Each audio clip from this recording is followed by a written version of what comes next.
안녕하세요. 화학 이찬화입니다. 오늘은 2022년 개정교육과정, 그러니까 2023년도 현 시점 기준으로 중학교 2학년 학생, 그때부터 적용이 되는 개정교육과정 중에서 바뀌는 교과서, 과학탐구에서도 화학, 제가 화학을 가르치니까. 그래서 화학 교과서가 어떻게 바뀌는지에 대해서 설명을 드리려고 합니다.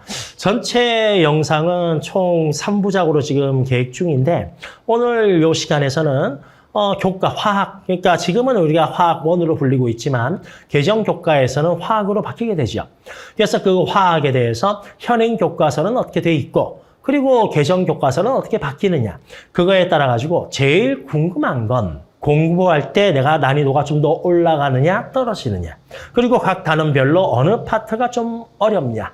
이게 좀 제일 궁금하잖아요. 그렇죠?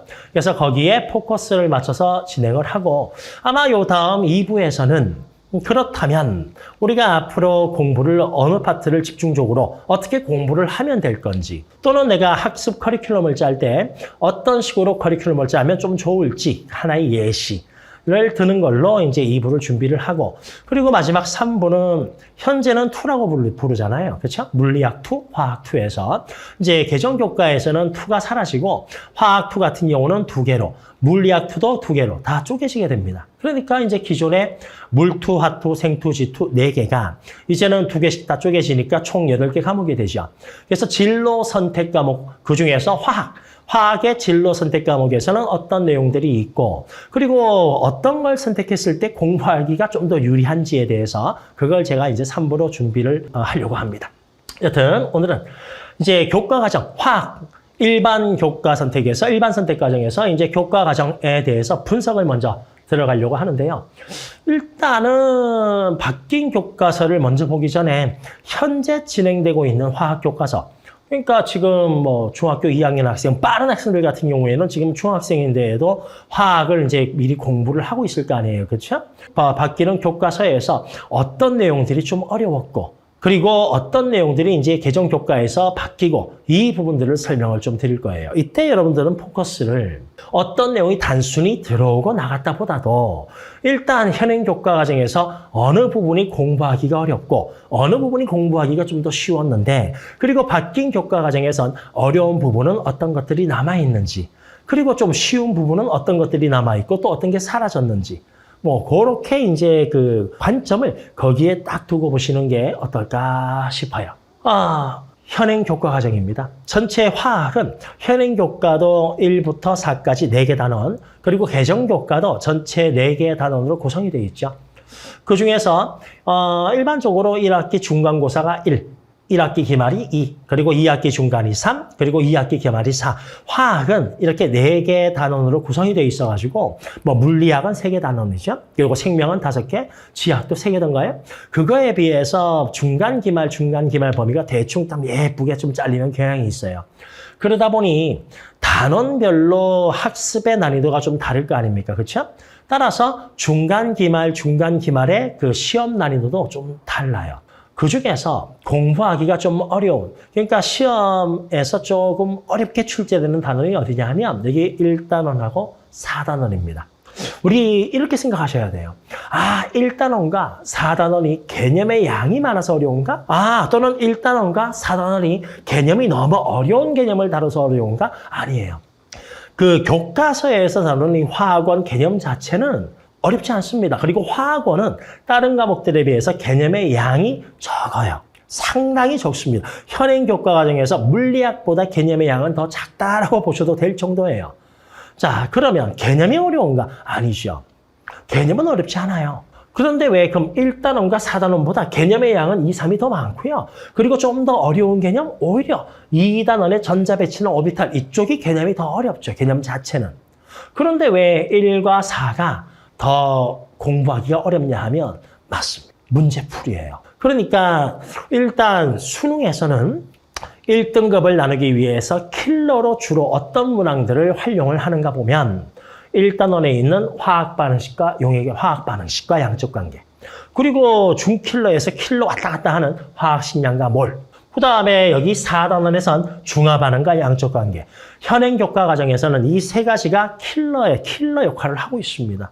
그리고 2, 3단원 같은 경우에는 뭐 중킬러급도 있긴 하지만 상대적으로 이들에 비해서는 쉽죠. 따라서 수능에서도 아주 고난도 문제 영역으로 구성이 되어 있는 파트고, 그리고 학교 내신 같은 경우에도 선생님들이, 모든 학교 선생님들이 나 이제 중간고사 할 건데 애들 레벨 딱 봐가지고 거기에 맞춰서 쉬운 것부터 난이도 있는 것까지 전체를 내가 문제 제작을 할 거야. 아니, 그렇게 되면 1, 2, 3, 4에서 어떤 학교는 2, 3이 매우 어려워. 그렇게 만들 수도 있다니까요. 그런데 학교에서 내신 문제를 출제를 할 때 그 문제의 풀도, 그리고 뭐 수능 특강? 이것도 그 베이스도 수능이잖아요. 그러니까 수능에서 어느 파트를 어느 깊이까지 문제를 출제했느냐가 그게 학교 내신까지 다 연결이 된다니까요. 따라서 학교 내신에서도 문제를 출제를 할 때 화학 반응식 양적 관계가 정말 쉬운 문제부터 정말 어려운 문제까지 풀이 이렇게 구성이 돼 있으면 학교 쌤이 문제를 출제할 때에도 자유도가 엄청나게 높죠. 그래서 니들 올해 화학을 너무 얕보는 것 같아? 1학기 중간고사에서 니들 한번 내가 어떻게 해줄 거야? 그러면 화학 식량과 몰, 그리고 반응식에서 이 풀에서 여기 거를 선택해서 출제를 하면 되는 거죠. 또는 나는 너희들 화학을 좀 재미있게, 그리고 점수가 잘 나오게 자신감 뿜뿜 해줄게.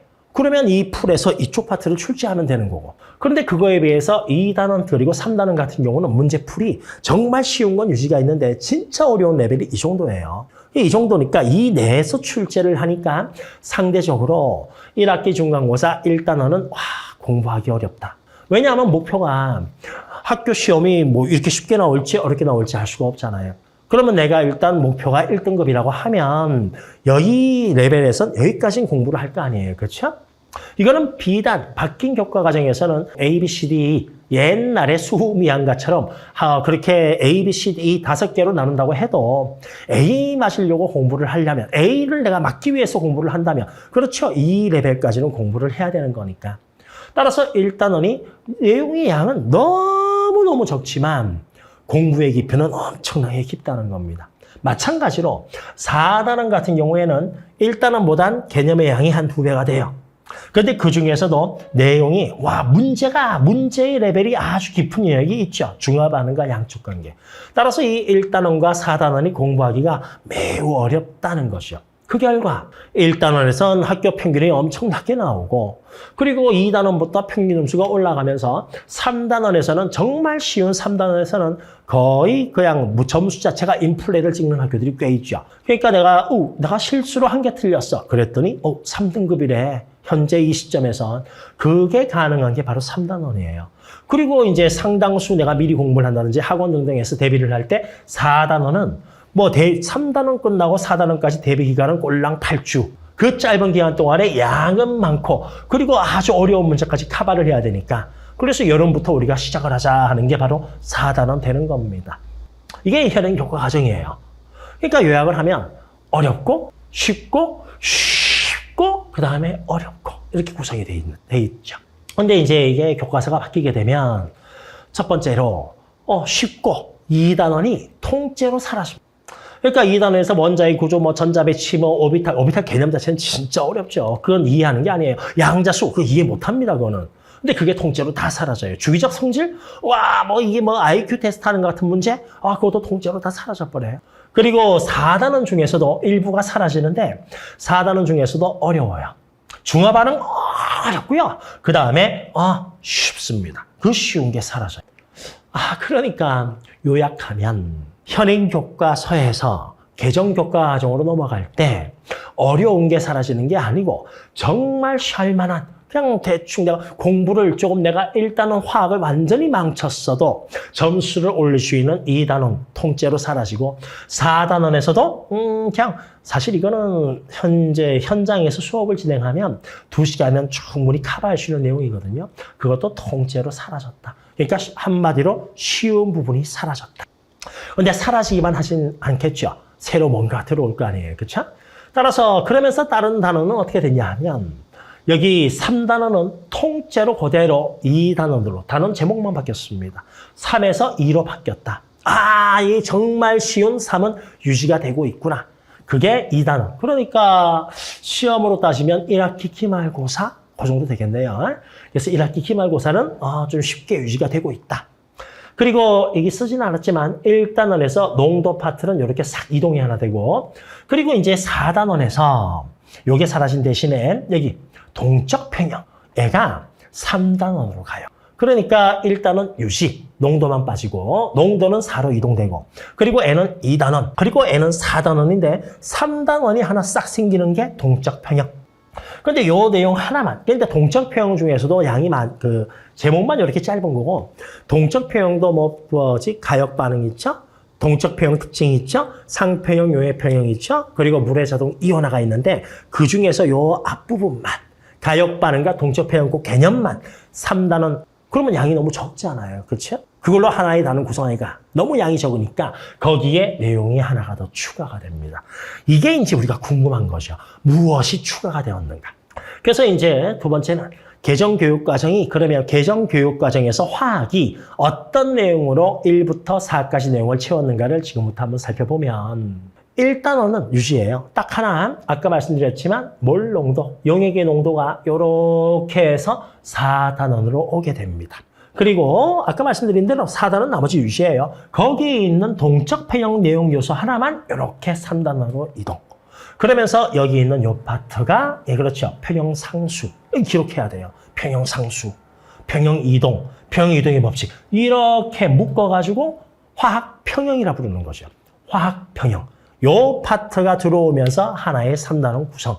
그리고 2단원은 그냥 쉬워요. 저 앞에 있던 3단원이 고스란히 2단원 넘어왔다라고 보시면 됩니다. 그러면 이걸 가지고 이제 제가 지금부터 그 공부를 할 때 어떤 난이도가 올랐는지 우리 얘기했잖아요. 처음에 내용이 이렇게 바뀌었는데 단순히 이렇게 보지 말고 중요한 건 내가 공부를 할 때 이게 어려워? 이쪽 파트는 쉬워? 그럼 어느 파트에 내가 좀 더 집중적으로 공부를 해야 돼? 거기에 이제 포커스를 맞춰서 우리가 개정교과 내용을 좀 살펴보면 앞서서 현행교과 과정에서는 1단원과 4단원 엄밀히 따지면 1단원이죠.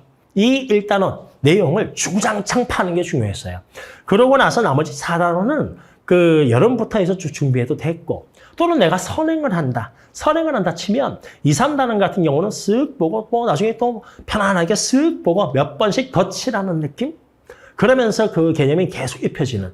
그런데 이제 1단원과 4단원은 한번 팔 때 정말 깊이 있게 정말로 기초 문제부터 레벨 있는 문제까지 깊이 있게 풀이를 했어야 되는데 그 1단원 고스란히 유지가 됐고요. 물론 여기에서 몰 농도가 1로 빠졌습니다. 그리고 여기에 중화 반응과 양적 관계에서 중화 적정 내용도 유지가 됐는데 그 두 가지는 일단은 화학 신경화 몰 개념이 조금은 있어요. 심도 있는 문제까지는 풀이 그 능력까지는 없어도 됩니다. 어쨌든 연결이 좀 되어 있다. 그래서 1단원 이쪽 파트 어렵고요. 2단원 쉽고 3단원 가게 되면 이쪽 파트가 문제인데 요거가 제가 말씀드렸죠. 아까 묶어가지고 화학 평형. 이 화학 평형이 기존 교과에서 어디에 있는 파트냐 하면 화학 2에 있는 겁니다. 화학 2. 그러니까 우리가 화원도 있고 화투도 있는데 일단 수능부터 한번 살펴보자고요. 현행 모든 내신 문제의 베이스는 수능 문제니까. 그러면 현행 수능에서 일단 화원과 화투를 놓고 봤을 때 어떤 게 더 어렵습니까? 라고 하면 개념의 질, 깊이 화투가 더 어렵죠. 모든 원보단 2가 더 어렵습니다. 그러면 이제 문제 레벨에서는 화학 1보다 화투가 많이 어렵죠. 심각하게. 도대체 얼마나 더 어렵습니까? 몇 배 더 어렵습니까? 라고 물어보면 정확하게 정량화시킬 수는 없지만 체감 난이도로 봤을 땐 화1보다도 2배에서 많으면 3배까지 그게 2 과목이라 보시면 돼요. 그 2에서도 당연히 정말로 쉬운 기초 문제도 있고 킬러 문제도 있을 거 아니에요. 그렇죠? 그 중에서도 이 화학 평형은 무조건 수능에서 1등급을 결정하는 최고 난도 킬러로 나오는 파트예요. 물론 문제 레벨이 최고 난도도 있고 좀 쉬운 것도 있겠죠. 그런데 쉬운 것도 한 요 정도 레벨이다. 붙어 있다는 거죠. 맞아요. 화학 2에서 최고 난도 문제 레벨로 나왔던 내 영역이 고스란히 3단원으로 빠짐없이 들어갔다라고 보시면 됩니다. 따라서 앞서 한번 연결해 볼까요? 앞에서는 1단은 어려워. 2, 3, 쉬워. 그리고 4단은 어려워. 이것이 대충만 보셔도 1단은 어려워. 2단은 너무 쉬워. 3단은 어려워. 그리고 4단은 여전히 어려움이 유지되고 있는. 전부 다 어려워졌죠. 그렇죠? 예. 그러니까 전보다 어려워졌다는 건 말씀드렸잖아요. 개념이 어려우냐? 아니라니까요. 개념이 어려운 건 오히려 사라진 2단원 쪽이 개념 자체가 양도 많고 좀 어렵습니다. 개념은 어렵지 않아요, 그렇게. 그런데 문제풀이 아주 넓은 거죠. 제가 지금 여기에다가 1, 3, 4가 어렵습니다라고 제가 체크를 해놓고 그 다음에 형광펜으로 조금 이거는 문제풀이 깊어. 그러니까 어렵다는 건 문제풀이 정말 쉬운 것부터 정말 최고 난도까지 있다라고 그걸 형광펜 칠해놓은 거예요. 물론 그중에서도 정말 쉬운 문제부터 정말 어려운 게 이 정도 레벨까지 이런 영역도 있을 거고 그리고 이런 영역도 있겠죠 아마도. 그렇죠? 또는 뭐 가운데서 이렇게 붙어 있는 것들도 있을 거고 그중에서 화학 식량과 몰 그리고 화학 반응과 양적 관계 그리고 중화 반응과 양적 관계 요 세 가지는 정말 쉬운 것부터 해서 어려운 것까지 이렇게 풀이 구성이 되어 있어요. 물론 중화 반응과 양적 관계는 사실 제대로 얘기하면 이렇게 되어 있습니다. 요 아래쪽이 없어요. 요 아래쪽 같은 경우는 정말 말 그대로 기초적인 문제, EBS 수능 특강 2점짜리 기초 문제 거기에서 있을 만한 기초. 그 외에 모의고사에서는 전부 다 이쪽 파트예요. 몰 농도와 물의 자동 이온화는 어떻게 구성이 되어 있냐? 몰 농도는 정말 최저부터 최고는 없죠. 그런데 이 정도까지. 물의 자동 이온화는 이런 식으로 문제풀이 구성이 되어 있고 그 다음에 문제는 이건데 새로 들어온 화학투에서 내려온 거. 이쪽 파트는 현행 교과 가정 기준, 현행 교과서 기준입니다. 현행 교과서 기준으로 최저하고 최고 난이도 있을 때 이렇게만 구성이 되어 있어요. 그러니까 아마도 여러분들이 내가 지금 선행으로 나 이쪽 파트를 할 거야 라고 하면 그러면서 기출문제집을 딱 들어 올렸을 때 여러분들이 제대로 풀 수 있는 문제는 하나도 없을 겁니다. 그 이유가 레벨 자체도 높지만 또 하나가 현행 교과 과정에서 출제되는 농화학 평형 문제는 대다수가 기체 파트와 연결이 되어 있는데 그 기체 파트에서 PV는 NRT라는 식이 하나가 있죠. 그거와 연결해서 그거하고 화학 반응식, 그 내용과 화학 반응식과 평형을 연결한 문제예요. 근데 우리 화학에서는 PV는 NRT를 배우지 않거든요. 그거는 이제 개정교과 과정에서도 진로 선택 과목으로 넘어가 있습니다. 그러니까 기존의 화투에 고스란히 걔는 남아있다라고 보시면 돼요. 따라서 내가 미리 문제집을 사서 봤다. 별로 의미가 없다. 저는 그렇게 말씀을 드리고 그나마 내가 이쪽과 관련된 뭔가 문제를 좀 풀고 싶다라고 하면 현행 교과서가 아니고 전 또는 그 전 교과서 내용에 나온 문제들을 살펴봐야 되겠죠. 여튼 일단은 우리가 베이스가 현행 교과서 기준으로 이제 출제된 문항들 그 풀을 기준으로 설명을 드리면 화학 평형 쪽은 여기 고난도 문제로만 집약이 되어 있기 때문에 정말 쉬운 문제들은 일반 문제집에 기초 문제도 있겠죠 아마도. 그럼 내가 학교 티처로서 문제를 선별해서 낸다? 그러면 좀 쉬운 것들, 문제집에 일반적으로 실려 있는 것들 또는 교과서 기본형 문제에다가 진짜 어려운 문제들 이쪽 파트가 아마 한두 개 정도에서 출제가 초반에 되지 않을까 싶습니다. 어쨌든 결론적으로 1단원 양은 적은데 문제풀이가 깊이 있게 돼야 되고 3단원 개념도 좀 중요하고요. 거기에서 문제풀이도 좀 깊이 있게 돼야 되는데 현재 나온 기출문제 가지고는 여러분들이 풀만한 문제가 없다. 거기에다가 좀 수정이 돼야 된다. 그리고 이제 4단원 쪽은 역시 여기는 개념에다가 또한 1단원과 마찬가지로 조금 깊이 있게 문제풀이가 유지가 돼야 된다는 겁니다. 맞아요.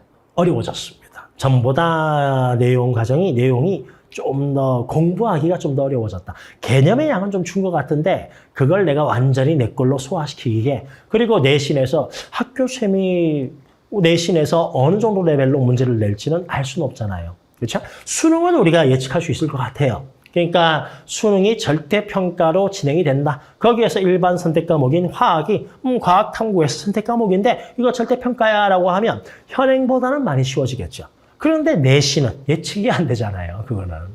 따라서 내신에서는 문제풀이 깊어, 애도 깊어 이게 있고 그러면 이걸 우리가 중간기말 학기로 보면 아마도 전체 4개 단원이니까 1학기 중간 2학기, 1학기 기말 거기에 약간 더 하든지 섞든지 하겠죠.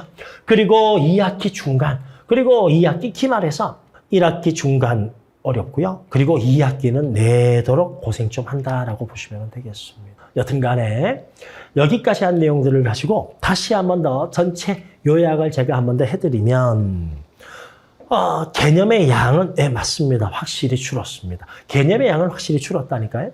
게다가 지금 뭐 현재 중학생이면 교과서가 나온 것도 아니지만 만약에 내가 선행을 한다. 그럼 2단원 자체는 할 필요가 없어요. 왜냐하면 통째로 사라져 버렸거든요. 그 파트 자체가. 그럼 2단원 내용을 해서 통합과학에 그게 도움이 되냐? 일부 약간 그거 외에는 뭐 이게 특별히 여러분들이 집중적으로 할 필요는 없다라고 제가 생각이 들고. 그리고 4단원에서 일부 내용이 좀 이동이 되는데 산화와 환원이라고 그 산화 환원이 기초 내용은 통합에 좀 들어가 있고 그리고 산화수를 이용한 거는 이제 진로 선택 과목 화학2라고 지금 일단 얘기해 놓을게요. 그쪽으로 올라갔습니다. 그런데 이제 요즘에 또 물어보면 통합과학에서 산화환원을 할 때 산화수를 다뤄야지 좀 더 편안하게 풀 수 있는 문항들이 지금 출제가 되고 있다고 하기 때문에 그 빠진 부분들 내가 만약에 미리 선행을 한다 하면 그쪽 파트는 그냥 여전히 똑같이 봐두는 게 좋겠죠. 그러면 일단 개념의 양이 감소했는데 그냥 2단원이 통째로 사라졌다. 그렇게 이해하시면 될 것 같고 문제는 이것이요. 공부하기가 까다로운 주제가 등장했다는 겁니다. 화학을 수능에서 왜 학생들이 선택을 기피하겠습니까? 내용이 너무 많고 어려워서 아니라니까요. 개념이 어려워서 아니라니까요. 예? 그러니까 문제를 위한 문제풀이 쉬운 것부터 너무 어려운 것까지 막 파고 올라갔기 때문에 아이들이 수능에서 화학을 기피하는 거였는데 수능은 이제 뭐 어떻게 바뀔지 모르겠지만 절대평가로 바뀐다라고 치면 전체적으로 난이도가 떨어질 거기 때문에 수능은 우리 눈밖에 있는 거죠. 개정 교과서가 바뀌었을 때 가장 알지 못하는 학년이 첫 해, 이 교과서를 처음 학습하는 학생들, 그리고 둘째 해까지예요. 그때까지 학교 내신 같은 경우에는 통상적으로 이전 교과 내용을 좀 더 추가로, 그냥 현재 교과서에 없음에도 불구하고 내용을 더 추가해서 하든지, 그리고 문제 난이도도, 문제 유형도 뭐 새롭게 수능에서 바뀌어서 나온 게 없기 때문에 수능에서 가이드가 나온 게 없잖아요. 그렇죠? 따라서 기존에 나왔던 수능 문제를 베이스로 해서 출제를 하는데 그 수능 문제풀이 아주 어려운 난이도까지 있는 그 내용이 한 가지가 더 추가됐다는 겁니다. 기존의 1단원도 어렵고 기존의 4단원 중화반응과 양측 관계도 문제풀이 깊었는데 여기에서 화학2에서 킬러 영역으로 등장하는 화학 배형 파트가 들어왔다는 거죠. 학교에서 이쪽 파트를 아주 쉽게 출제하면 아무 문제가 없죠. 그런데 어떻게 출제할지 우리가 난이도가 높은지 낮은지 모르기 때문에 우리는 일단 여기까지는 준비를 할 거 아닙니까? 그렇죠? 따라서 공부의 양이 좀 더 늘게 되겠네요. 전반적으로 학교 내신 살펴봤을 때 전에는 1학기는 중간이 어렵고 기말이 쉬워서 중간고사를 내가 어떻게 받았느냐에 따라서 등급이 결정이 되고 2학기는 중간은 쉽고 기말이 어려워서 기말고사를 내가 어떻게 잡느냐. 당연히 앞에 쉬운 거는 그 그룹 안에 있어야 되겠죠. 그렇게 해서 등급이 결정됐지만 지금은 전에는 어렵고 쉽고 어렵고인데 지금은 어렵고 애만 쉽고 1학기 기말고사 2단원만 쉽고 나머지는 어렵고 그렇게 내용이 구성이 되어 있습니다. 그래서 이 앞으로 공부를 할 때 아마 어디에서 좀 변화가 될까 한번 생각을 해봤는데 학교 내신이야 뭐 누가 예측하겠습니까? 그렇죠? 아무도 예측 못하죠. 전반적으로 지금 내신이 자꾸 어려워지고 있는 추세이기는 해요. 그런데 이제 그 학교별로 교과서가 바뀌었을 때 어떻게 출제될지는 또 모르는 거니까. 하지만 이제 중요한 건 내가 목표가 그때 이제 바뀌는 교과 과정에서는 이제 A, B, C, D로 이제 등급 평가를 하죠. 수미양과. 거기에서 아마도 A를 목표로 다들 공부를 할 건데 사실 수미양과 체제에서도 수 맞는 건 그렇게 쉬운 일은 아니었었거든요. 따라서 내가 거기서 A를 맞기 위해서 공부를 어디까지 해야 되는가? 그러면 거기에서 내가 공부를 좀 집중적으로 해야 될 파트. 그러면 전에는 1, 4가 이제는 1, 3, 4. 사실 1, 4로 있었을 때에는 여기 4단원은 2학기 기말고사 범위였기 때문에 여름부터 준비를 해도 괜찮았어요. 그런데 이젠 1, 3, 4가 있기 때문에 3단은 엄청 빡시고 4단은 엄청 빡신 부분이 있었으니까 전에는 여름부터 나 4단원에서 중화 반응을 이렇게 갈 거야. 이만큼의 기간을 두고 공부를 할 수 있었으면 이제는 3단은 엄청나게 빡신 부분이 있어가지고 야야야 4단은 지금 손을 댈 수가 없어. 일단은 여름부터 3단원을 내가 깊이 있게 좀 가야 돼. 그래서 3단은 빡시게. 그리고 이걸 끝났더니 야 4단원도 문제 어려운 파트가 있대. 중화반응과 양쪽 관계 이거 한 방에 안 끝나. 그런데 2학기 중간고사 끝나고 기말까지가 8주 남았어. 양도 좀 되고. 야 이거 어떻게 준비하지? 학습 커리큘럼을 짜는 게 그렇게 쉽진 않을 것 같아요. 따라서 이제 요 다음 영상 2부 영상에서 제가 설명을 드리겠지만 파트 2 단원별 학습 방법에 대해서 그리고 학습 커리큘럼 짜는 거 이어서 아마 설명을 드릴 것 같은데 앞으로 물론 이제 난 예비 고2 고등학교 2학년 올라갈 때 화학을 처음 했다. 그 학생들은 또 그대로 또 그들 나름대로 커리큘럼이 또 짜질 것이고요. 그렇지 않고 현재 이 영상을 내가 보고 관심 있게 내가 이거를 보시면서 몇 가지 좀 적고 이렇게 하시는 분들은 내 아이가 지금 중학생일 때 화학을 좀 한번 선행을 좀 한번 미리 한번 공부를 시키고 싶은데 그런 어머님들이라면 아마 두 번째 영상이 아마 도움이 좀 되지 않을까 싶습니다. 그러니까 현재 2학년인데요. 현 시점에서 1학년인데요. 화학을 어떤 식으로 무엇을 어떤 교재를 가지고 공부를 하면 될 것인지를 이제 파트 2 단원별 학습 방법에 대해서 설명을 드릴게요. 이 설명이 있어야 될 것 같아요. 왜냐하면 저도 골치가 아픈 거예요. 저는 이제 당연히 골치가 아픈 게 이 학생들이 몇 년 후에 이제 고등학교 2학년 올라올 때 예비로 이제 겨울방학부터 이 학생들의 1년간 화학 내신 커리큘럼을 짜줘야 되는데 우와 잠깐만 2학기 커리큘럼을 내가 애들을 어떻게 짜줘야 되지? 3, 4단원? 3, 4단원 중에서 일부를 겨울에 뽑아서 한 바퀴 돌려야 되나? 잠깐만 그러고 나면 몇 개월 후에 이게 좀 고민이 많이 되더라고요. 그러니까 저도 이렇게 고민을 하는데 지금 예비로 선행을 학습할 때 어느 파트를 어떻게 집중적으로 공부를 해야 되는지 사실상 내가 현재 있는 화원이나 화투를 이 많은 양을 전부 다 풀로 깊이 있게 돌리겠다 하면은 무슨 고민이겠습니까? 그러면서 기출 기출 문제집 많잖아요. 그렇죠? 그거 가지고 고난도 기출 문제까지 내 아이를 돌리겠다 하면 또 무슨 고민이 있겠냐고요. 근데 이제 우리가 공부라는 건 한정된 시간 내에서 또 시간 배분이 들어가잖아요. 그럼 시간 배분에서 화학에 내가 요만큼의 시간을 배분한다 했을 때 도대체 어느 파트를 어떻게 내 아이한테 학습을 시키는 것이 도움이 될지 이제 그건 고민이니까. 그쪽 파트를 이제 파트 2 영상에서 제가 한 몇 가지 예를 가지고 일예를 들어가면서 설명을 드리도록 하겠습니다. 이걸로 일부 화학의 단원 변화가 어떻게 되는지를 살펴보는 시간 마치도록 하겠습니다.